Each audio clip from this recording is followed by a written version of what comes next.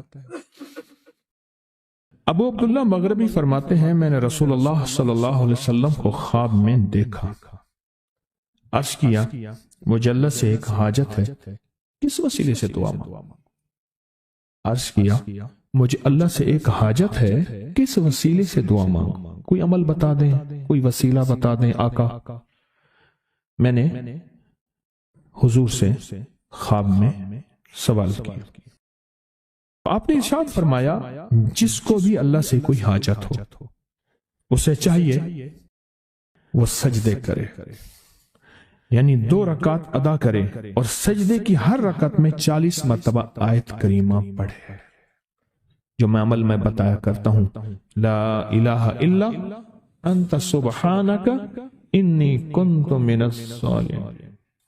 جب بھی کوئی مشکل ہو، الجھن ہو، پریشانی ہو، کوئی تکلیف ہو، کوئی مسئلہ ہو، تو میرے حضور نے فرمایا کہ تو ایسا کر، تو ایسا کر، تو کیا کر، تو نفل پڑھ، ہر رکعت میں سبحان ربی الاعلیٰ کے بعد 40 مرتبہ آیت کریمہ پڑھ، اور پڑھ ایسے ڈوب ڈوب کے، مانگ مانگ کے، گڑ گڑا کے، بھیکاری محتاج سائل اور منگتا بن کے پڑھ. اور حدیث میں آیا کہ کوئی مصیبت زدہ اس کو نہیں پڑھتا جس کی مصیبت دور نہیں ہوتی. آیت کریمہ کو فرمایا کوئی مصیبت زدہ اگر پڑھ لے اس کی مصیبت دور ہوتی ہے. اور ایک اور حدیث میں ہے کہ کبھی ایسا نہیں ہوا کہ کسی مسلمان آدمی نے کسی چیز کے لیے اسے پڑھا ہو اور اس کی دعا قبول نہ ہوئی ہو. اور اس کو ترمذی اور نسائی نے روایت کیا ہے. میرے آقا فرماتے ہیں کہ میں جب شب معراج میں میرا ایک شخص پر گزر ہوا جو نور عرش میں چھپا ہوا تھا، عرش کے نور میں اتنا ڈوبا ہوا تھا، خود چھپا ہوا تھا عرش کے نور میں. میں نے پوچھا یہ کون ہے، یا کوئی فرشتہ ہے؟ فرمایا نہیں. میں نے کہا تو پھر یہ کون ہے؟ فرمایا ایک انسان ہے. جب دنیا میں تھا تو یاد خدا اسے اس کی زبان پر تر و تازہ رہتی تھی، اس کا دل مسجد میں لگا رہتا تھا. آج اللہ کے حضور یہ نور عرش کے نور میں اتنا ڈوبا ہے کہ خود چھپ گیا. 2 چیزوں کی وجہ سے. ایک، اس کی زبان ہر وقت اللہ کی یاد سے تر و تازہ رہتی تھی. جو دم غافل سو دم کافر، میں نے مرشد سبق پڑھایا ہو. حضور کہتے ہیں میں مرشد کے پاس گیا، میں نے کہا حضرت کو نصیحت فرما دیں. فرمایا میری نصیحت یہی ہے جس دم غافل ہوگا سمجھ لے وہ دم تیرا کافر ہے. اور کافر کے معنی اصل ہیں انکار کے. وہ تیرا دم اللہ کے ساتھ جڑا ہوا نہیں ہے. اور میں ذکر کرنے والوں کی مثال زندہ کی ہے اور ذکر نہ کرنے والوں کی مثال مردہ کی ہے. حضرت خالد بن ولید نے فرمایا ایک طرف ہزاروں تھے اور فرمایا مجھے چند دے دیں. تو پوچھا آپ کو چند کیوں دیں؟